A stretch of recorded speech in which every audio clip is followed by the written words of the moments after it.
Hi everyone, welcome to Board Game Bonkers. Now if you're new and you just clicked in this video, well, welcome to the channel. And we're going to cover 20 board games that are better than Monopoly. Now if you're one of these players who have played Monopoly perhaps in the past, or perhaps you're still playing Monopoly, well, you've come to the right place where we're going to cover 20 games that are better. Now some of these are still old games and some are modern games. And I want to be clear here that we do have complex games on this list because we want to cater for everyone as well. It's really easy to get into games. So we'll make it clear which games are complex, especially for new players. But don't worry, we've got plenty of games here that are family friendly and great modern games to get into that are much better than Monopoly. Now, before we get started into this list, which is in no particular order, please do consider subscribing to the channel, as we'll cover more classic games and looking at games that are better than the likes of Trivial Pursuit, for example. So be sure to hit that subscribe button for these videos to come up on your feed.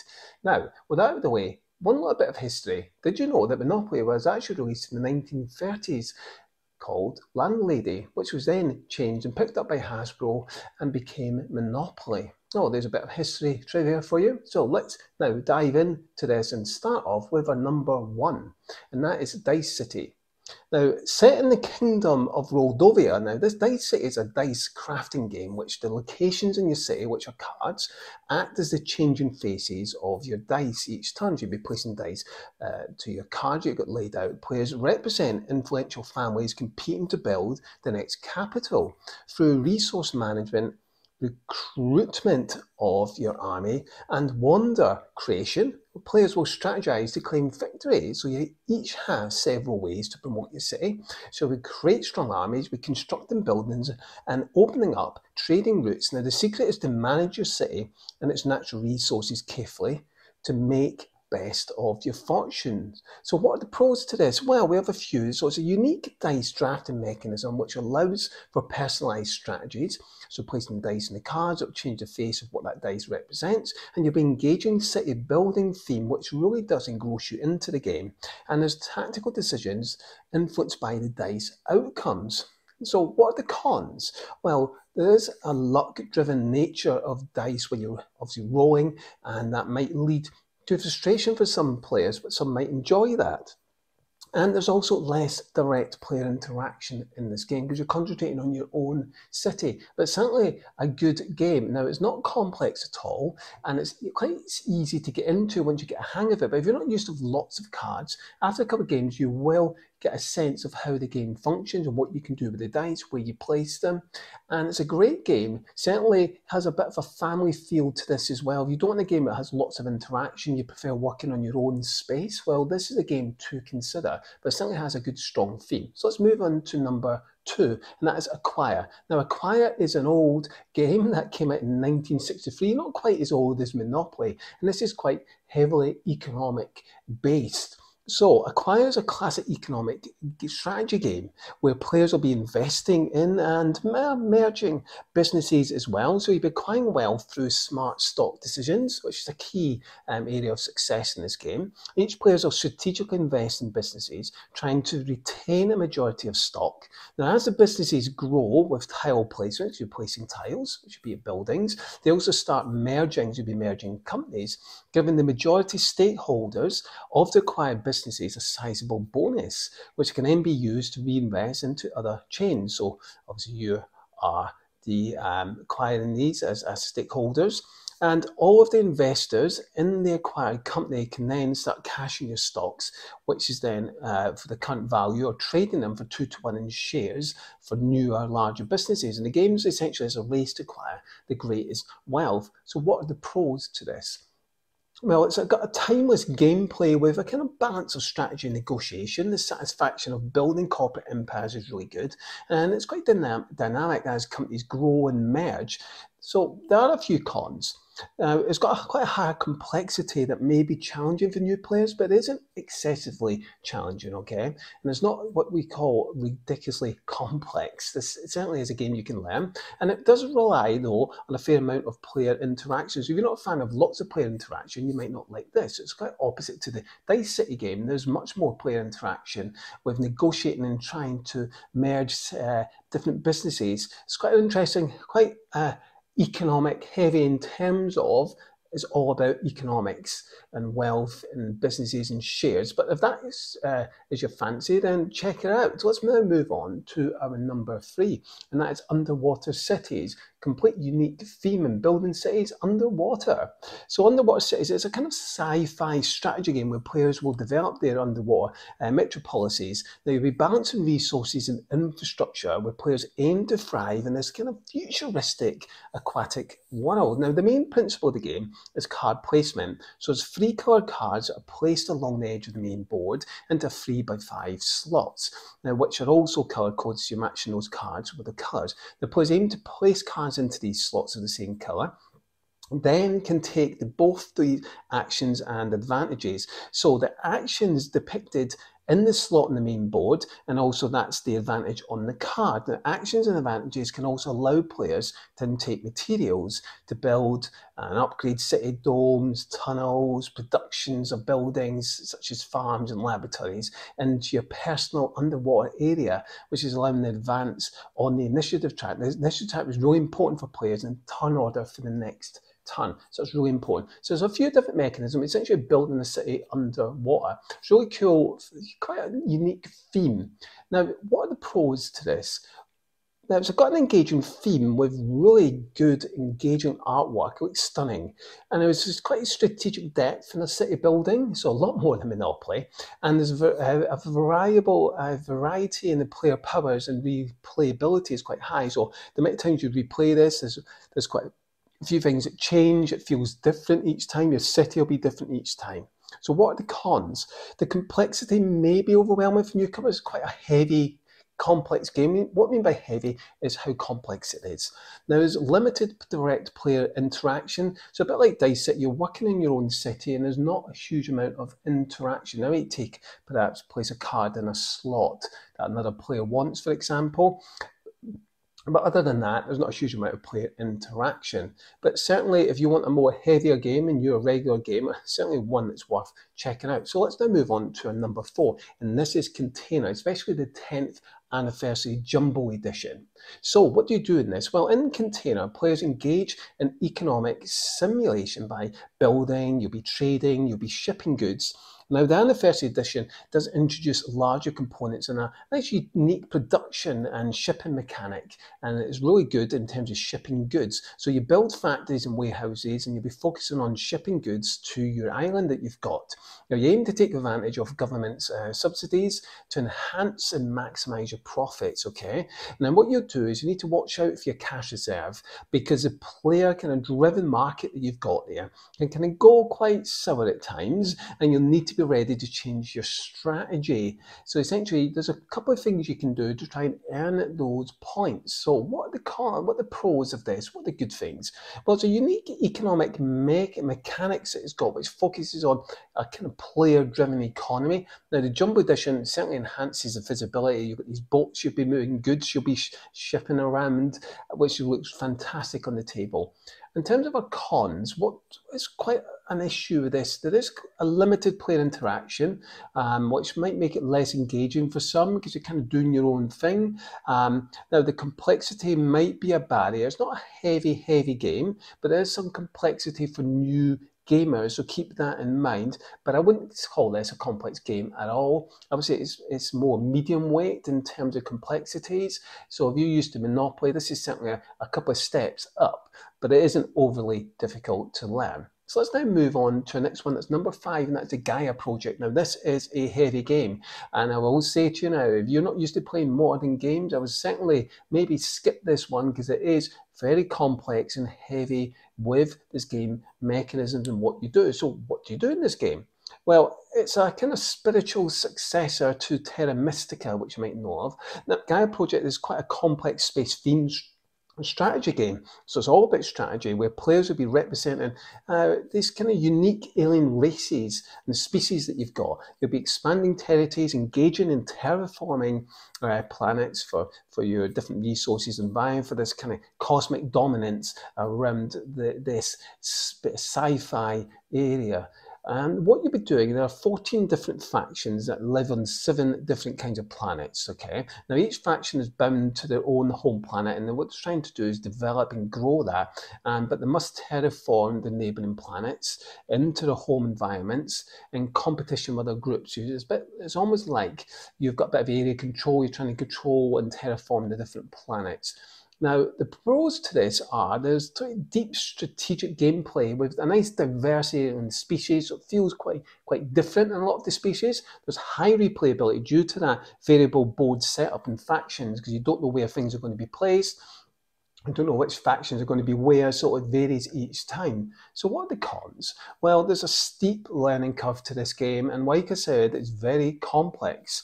There's a long playing time, and it's quite less thematic. It's got a strong immersion to this theme that some players might feel that is lacking compared to other sci-fi games. However, if you're looking for a strategic Euro game, it's heavy, well, certainly check this one out.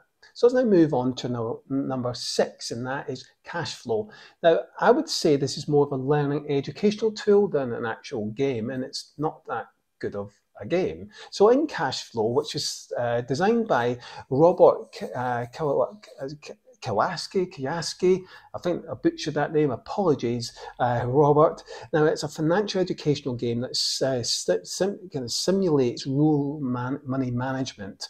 Now, what players will be doing will be navigating this kind of rat race, trying to get and maximise their profit and making financial decisions, investments, and facing different types of challenges, although they're quite basic challenges. Now, the board has 2 different tracks. You've got a rat race, which is a kind of small circle, and you'll be rolling a die to advance on that. And then you've got a fast track where you roll 2 dice to advance. Now, you get paid for passing, a paycheck space, and then you'll be drawing one from a card from 4 decks, depending on which space you've landed on. Now, some of the deals are good and some are quite bad, so it's quite a bit of luck there. Now, you have to deal with either a shortage of cash or even an excess of cash, trying to find investments to sink that cash into before you lose it to lawsuits that might happen, or divorce and tax audit. It's what we call kind of take that element, you lose things that you've earned.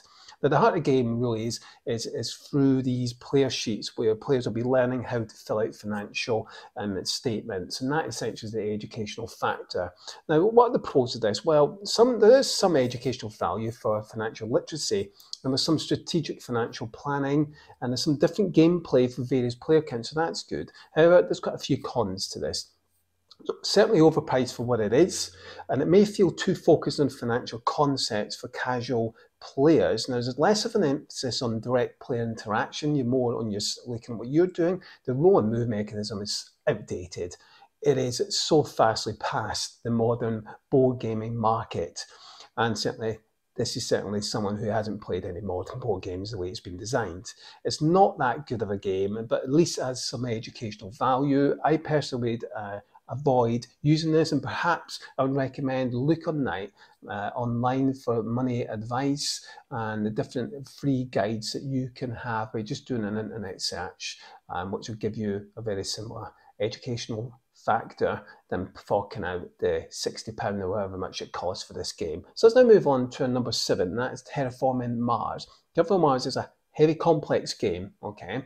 There's a lot of strategy involved in this, but a bit of luck as well. So if you're not used to board games or modern games, certainly perhaps maybe give this one a miss. But let's dive into it and see what Terraforming Mars is. So Terraforming Mars, it's a complex strategy game, like I said, where players will be competing or trying to build these corporations. You have this corporation to start with, and what you'll be doing is trying to collaboratively terraform Mars into this habitat. So you'll be trying to place as many of these tiles down as you can to earn points. You'll be competing for these milestones and awards, which essentially is points. Players acquire these unique project cards at the start of the game, as well as other project cards. What you'll be doing is buying them from this marketplace and then place them in your hand. There's a bit of luck in the draw because you don't know which cards come out. Now, they can give you an immediate bonus, And some you may have to build and place down in front of you to build this tableau that we call, and you're building these cards up, as well as increasing your production of different resources. So that's what the cards will do when you play them in front of you, so you can get a bit of an engine going. Now, many of the cards also have requirements, okay, and they may become playable only when, for example, the temperature track reaches a certain point, or the oxygen track reaches a certain point, or ocean coverage increases. So you'll be placing ocean tiles out. Now, buying cards is quite expensive, so there's a balance between buying cards and actually playing them. So when you buy a card, put in your hand, and when you play a card. So the standard projects are always available, and they complement your cards. Now, your basic income, as well as your basic score that you'll be gaining, is based on your terraforming rating that you'll be going up. However, your income is complemented with your production, so the cards, for example, and you also get victory points from other sources. Now, each player will keep track of their production resources on their own player board, and the game uses 6 different types of resources. Now, on the game board, you compete for the best places for your city tiles, ocean tiles, and greenery tiles that we place out on the board, and you also compete for different milestones and awards for essentially as objectives for victory points. And that sounds quite complex and overwhelming. Now, there's a lot going on there, and certainly this is for more experienced gamers, but it's certainly got a good theme to it. Now, what are the pros to this? Well, it's got deep strategy with a thematic immersion of this kind of Martian development of Mars. There's asymmetric corporations give you different abilities and a variety, and there's an extensive card combos you can do in variety gameplay. So you might build this economic system up of, right, I can get these different vegetations built to give me these resources. So there's different strategies that you can have a look at. You might be getting these animals and bringing them to Mars, and then building this strategy up and tableau of cards based on all your animals. Now, what are the cons? And there are a couple here. There's quite a really big steep learning curve for new gamers. There's quite a long play time. It takes about 3 to 4 hours depending on who you play with. The card text might require reference to the rulebook a lot, especially as you try and learn and understand the game. And some of the art might not appeal to others because they use a lot of stock art, so that it's not been designed by a separate artist, and it's not the best looking on the cards. The board looks nice, but the actual cards themselves and the card designs are not that fantastic, and your player boards are quite basic. But it's a really good, enjoyable game, and it's highly rated amongst the community. So let's now move on to our next one. That's number 8. This is a family-friendly game. This is Ticket to Ride. This is a classic, a well-known and well-regarded board game for families. It is what we call a light to medium weight game. You can certainly get your teeth in. If you've played Monopoly, you'll certainly be able to play and understand this. So Ticket Ride's a railway-themed board game where players collect train cards to claim railway routes between cities. You'll be joining these routes from route to route building, it's called. So it's a simple mechanic, and it makes it really accessible for all ages. So each turn you either draw a card, more cards, a couple of cards, and then you claim a route. That's another option you've got by playing a card to build that route. And then, or you can get additional destination cards, and you destination cards to build from one city to another. Now, sometimes you will be forced to add more cards to your hand rather than playing a card, and you've got that fear of losing a critical route to a competitor because they might cut you off or use that route before you. So what are the pros to this? Well, it's quick gameplay, it's family friendly, it's easy to understand rules. You can get up and set up and learn to play this in 10 minutes. Various map editions offer diverse experiences. You've got the one for the US, you've got the European one, you've got different routes, different maps, which is great, so it tailors to a lot of different people. There are a couple of cons with this. There's limited direct player interaction, aside from maybe taking a route that somebody else needs. There's quite a lot of luck based on the card drawing that come out, which might frustrate some players. And it is lightweight, this game, so experienced gamers may find this far too light, but if you are someone who perhaps has only played the likes of Monopoly, Trivial Pursuit, etc., this is a great family gateway game. I would highly recommend checking it out. So let's now move on to number 9, and that is Catan, formerly known as Settlers of Catan. This is a classic game that came out in 1995, and Catan is a strategic board game where players will settle and develop territories, they will trade resources, and they'll aim for gaining as many victory points as possible. which is renowned for its accessibility, yet a bit of a deep gameplay for new players, and it fosters this negotiation you'll be doing between players and resource management. You're collecting resources. Now, on each turn, dice are rolled, which will determine the placement of these resources on the island that it produces. Now, players will build by spending resources that are depicted on these resource cards that you have that produce specific resources. So a turn consists of, you'll either play a development card, roll the dice, collect resource cards based on the roll, and then position of the houses or upgraded cities. So unless a 7 is rolled, and this is what is quite interesting, I'll come to that in a second, you'll be turning in resource cards if you can for improvements as well, and you'll be trading cards with other players at some point at the port. You can do as well, and then obviously trading resources with other players. Now, if a 7 is rolled, which is quite the twist in this game, the active player, whoever that active player is, the first player, for example, move the robber to a new hex tile that is adjacent and steals any resource cards from the other players that have built their kind of structures adjacent to that tile. Now, it could be a bit of a take that element to the game, and some players might not enjoy that. But let's go in first into our positives and what the pros are. Well, it's quite an easy to learn game. It has a modular board which is quite replayable because the way the resources will be based will vary. You roll the dice. There's strategic negotiation, although there's a negative to that. And there's some good resource management as you're getting those cards. And there's a bit of an interactive trading mechanism there. But the cons are that the initial setup time is a bit of a pain. It takes a few minutes. There's a reliance on that dice, which can be quite divisive on your plans, and it's quite luck based.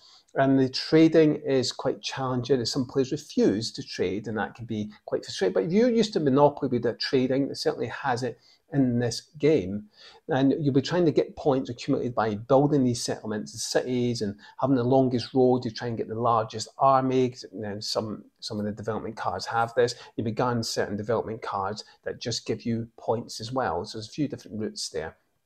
It's a classic game that's regarded highly by many. Certainly check it out. It's certainly a family weight type of game with a bit of depth in its strategy. So let's now move on to our next one, and that is number 10, Lords of Vegas. Now, don't worry, it's not all about gambling here.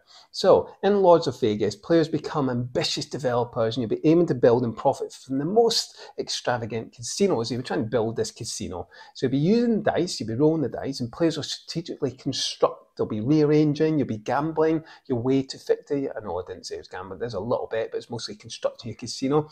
You'll be investing wisely in development to develop companies, and you'll be strategically placing your skilled workers, which is your dice, in control of lucrative establishments. So what are the pros? What's good about this game? Well, it's accessible worker placement mechanics. The dice, you just place the dice there and you gain the ability that it states. It's got a nice thematic integration with that casino development. You're developing this casino, and there are optional expansions to add into the game, giving you much more choice and depth to it. Well, not much more depth, but certainly gives you more flexibility.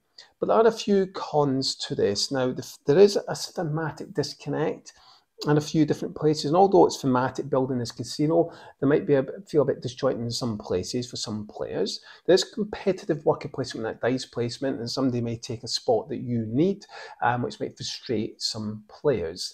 But this is a good game, highly regarded. It isn't too complex or difficult to understand or grasp, and I think if you want something that's a little bit different than Monopoly, certainly check that out. Let's then move in to our number 11, and this is quite a dived in city building game, and it certainly focuses solely on that. This is Suburbia. The Suburbia is quite a complex, heavy game, certainly for new gamers. I certainly recommend that you try out a few other games first before you dive into this. So what do? Well, in Suburbia, you can do it alone because it's solo, or you can play with others. Now, what you'll do is you're trying to turn this neighborhood and create this into a big city. That's what you're trying to do by placing these hex tiles down.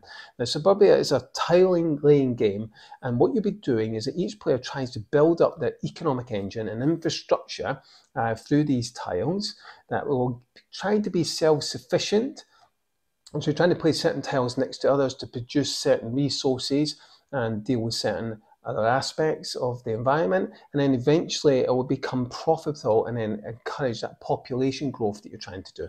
So as your town grows and becomes bigger, you'll modify both your income and your reputation, and then as your income increases, you'll have more cash in hand to purchase better and more valuable buildings. That's the hexagon tiles. Such as the international airport, you'll be able to upgrade to high-rise office buildings, for example. Now, as your population increases, you'll gain more and more population. And the player with the largest population in the game wins. Now, during the game, players will be competing for several unique goals, okay? It's like the objectives that we call, and that will offer additional population boosts, and the buildings available in each game vary as well, so you'll never be playing the same game twice. There's a lot of variability. So let's talk about our pros in this game. Well, hexagon tiles, which are essentially the buildings, offer a nice dynamic city building themed game. It's family friendly with quite simple rules, and after you've got used to playing games, modern games, this certainly isn't that heavy. It's quite easy to understand.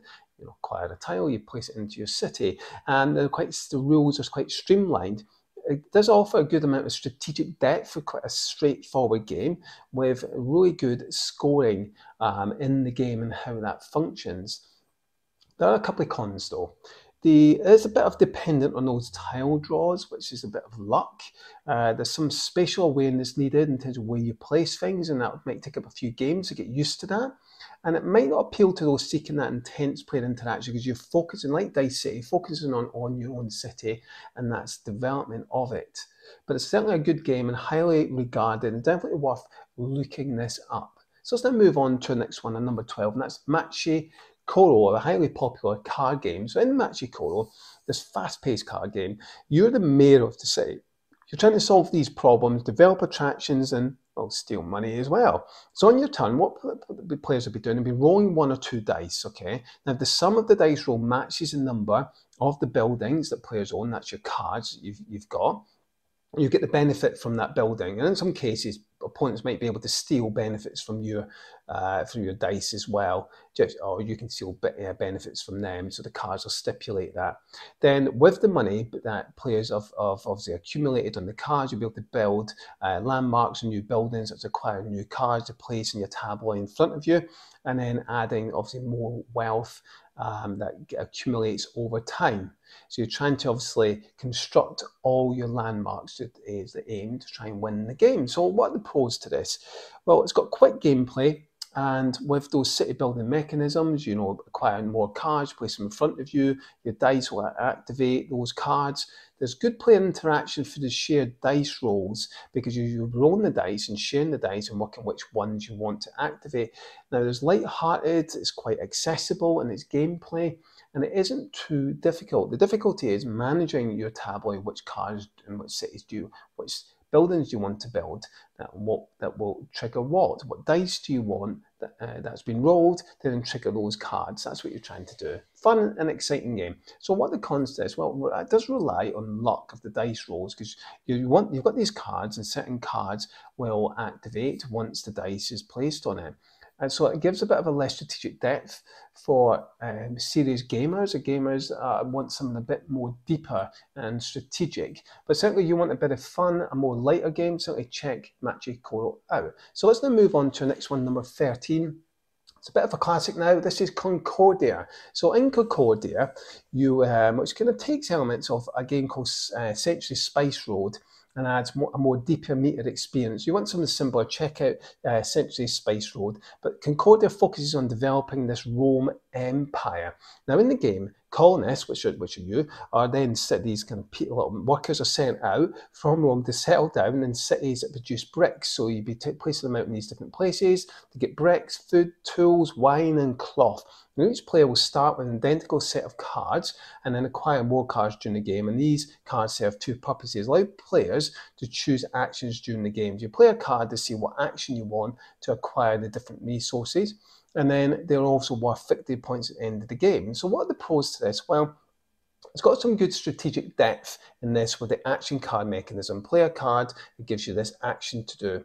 The variable player strategies are involved in this and what route you go down, and it's got nice streamlined gameplay. Now, I did mention earlier you're placing these workers, it's card actions you're taking out, so I do apologise for that. And then the cons, let's move on to that and discuss a couple of things that aren't so great with this. Now, there is a bit of a moderate learning curve for new gamers.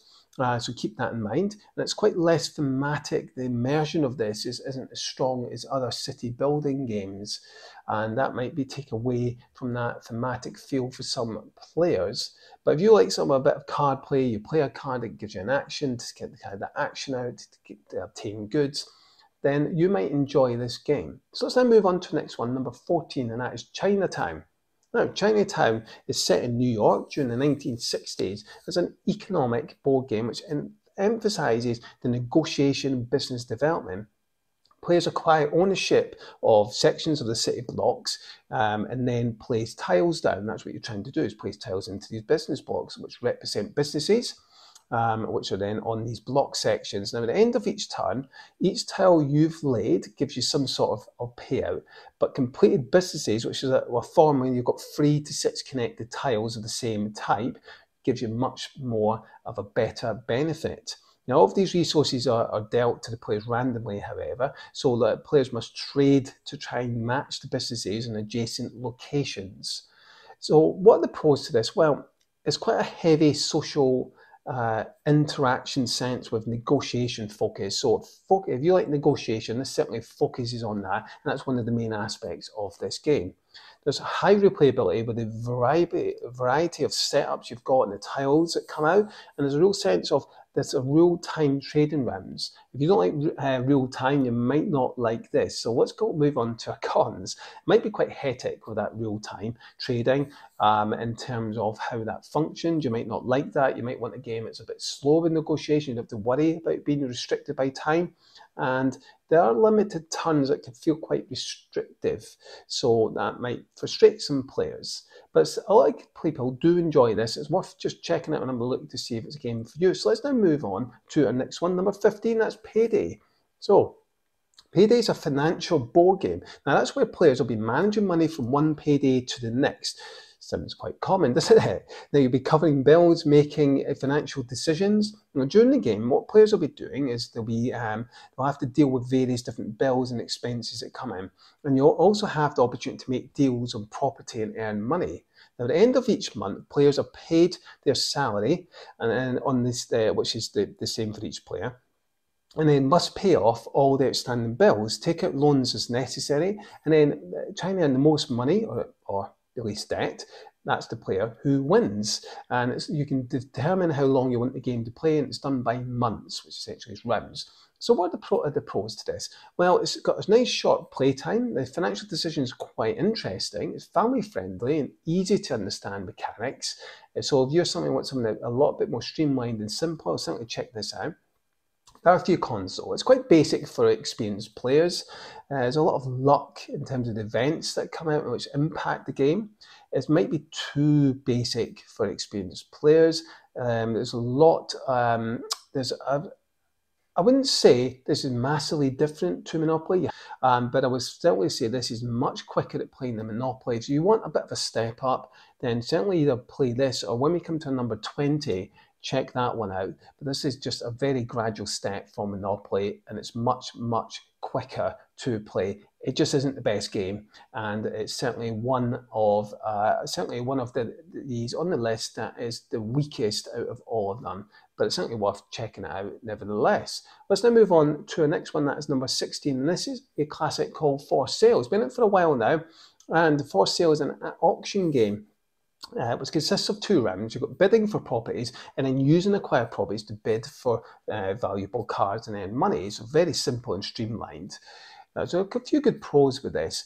There's quick auctions, it's simple mechanics, which is really suitable for all ages. It's adaptable for different player counts, which is great. Now, a couple of caveats and cons to this. Now, there's luck in the card draws, so you don't know what's coming out. It's less thematic because you're simply just playing cards. There's not really a strong theme there, and there's limited strategic depth. But it's certainly streamlined and simple. You want a simple, quick property game, certainly check out For Sale. Let's now move on to number 17, that's Steam Park. You want something a bit different? Well, have a look at this game. So Steam Park's a kind of steampunk themed game where players will build and manage their own robot theme park. It will be focusing on dice rolling. So you like dice rolling? Well, you've got it in here, and resource management. That's simply just resources and goods you'll be collecting. So you're aiming to build this really gigantic coal-powered ride. Different types of rides attract as many visitors as you can, but building attractions won't really be enough because you also have to manage your employees. You have to invest in different advertising to attract people. You'll have to use different please different types of guests that come in. So you have to manage that, and above all, you'll have to keep the dirt that your park produces under control because it's going to destroy the environment. So you have to keep that under control. So what are the pros to this?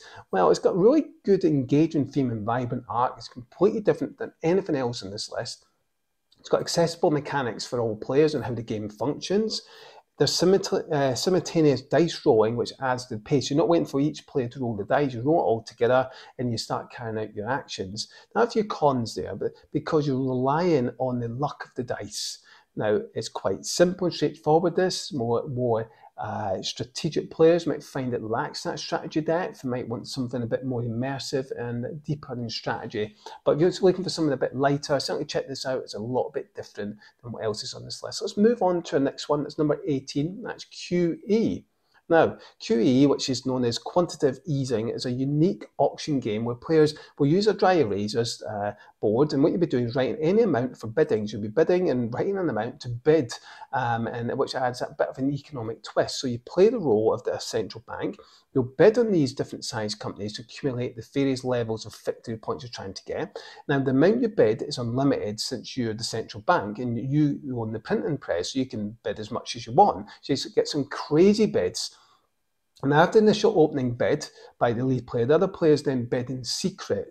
So you don't know what the other players are bidding. Now, after this, the 16 companies which have been bailed out, you'll be gaining victory points and trying to bail out those 16 companies, which then award, trying to get these company sets, and then you're trying to obviously acquire them and monopolize these companies. It's quite unique with that bidding system. So if you like bidding, it's really unique because you get some wild bids that are just absolutely crazy. You're trying to manage that money. It's really fascinating. So what are the pros to this? Well, you've got that creative bidding mechanism I talked about, that economic strategy. How much do I bid? What do they like to bid? Do they want that? There's quite good replayability because it's varied in how the players approach the game and who you play the game with. But there are a couple of cons for this. Now, it might be quite a steep learning curve for new gamers. So, you know, although I explain this quite simply, there is a bit of a learning curve, but it isn't that difficult. And really, once you've played a few modern games, you'll be able to play this.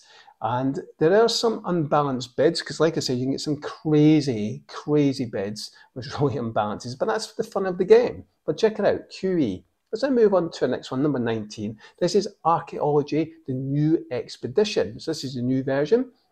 And in this game, it's a card game which focuses on treasure hunting and relic selling. So players will aim to build these valuable sets. So it's a bit like a set collection. So what you're trying to do, your archaeologist working in these dig sites in Egypt desert, essentially.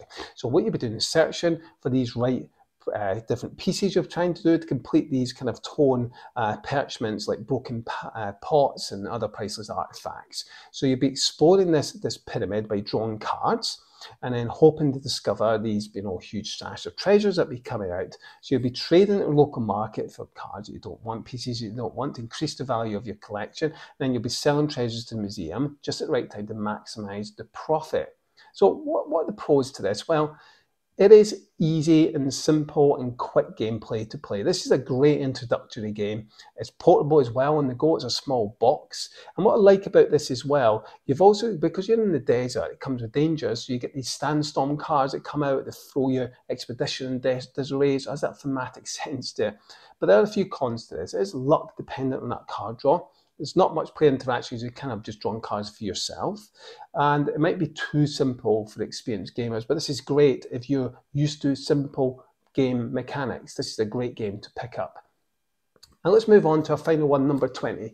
And this for me is the breaker of Monopoly. That is Monopoly Deal. This for me is much better than Monopoly. If you want to play Monopoly, certainly try this one. There is a simpler, lighter version of Monopoly Deal, but in this version, what you'll be doing is it's a fast-paced card game. You'll be playing cards, you're collecting these property sets, you're trying to set collection, trying to collect these sets, you'll be playing cards, you'll be utilising action cards that will disrupt your opponents, but take that, and then you'll be trying to acquire better cards. There are a good few pros to this. It's really quick and easy to play. There's a lot of variety in the action cards you've got. So each card will give you different actions.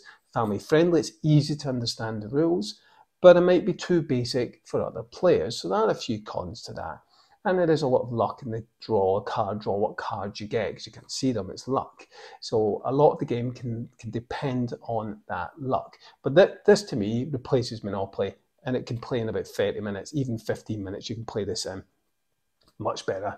Don't have to rely solely on a 10-hour gameplay. Now that brings us to the end. We hope you've enjoyed that. 20 good games. Well, I'll say the vast majority are good, solid games. There are a couple in here I perhaps wouldn't recommend that, as I mentioned, that aren't that great. And I'd say more Cashflow is more of an educational game that you can actually find free documents online instead of forking out money for that. But most of these games I recommend. Now, if you're new to gaming, please do consider subscribing to this channel where we'll cover more content like this, such as looking at alternatives to Trivial Pursuit and other classic board games. And please give our video a thumbs up if you enjoy this. And also check out our blog on board games and the board game industry. I'll put the link in the description down below, and you would have also seen it on the screen. So until next time, take care, and I really hope you enjoy this and pick up some of these games.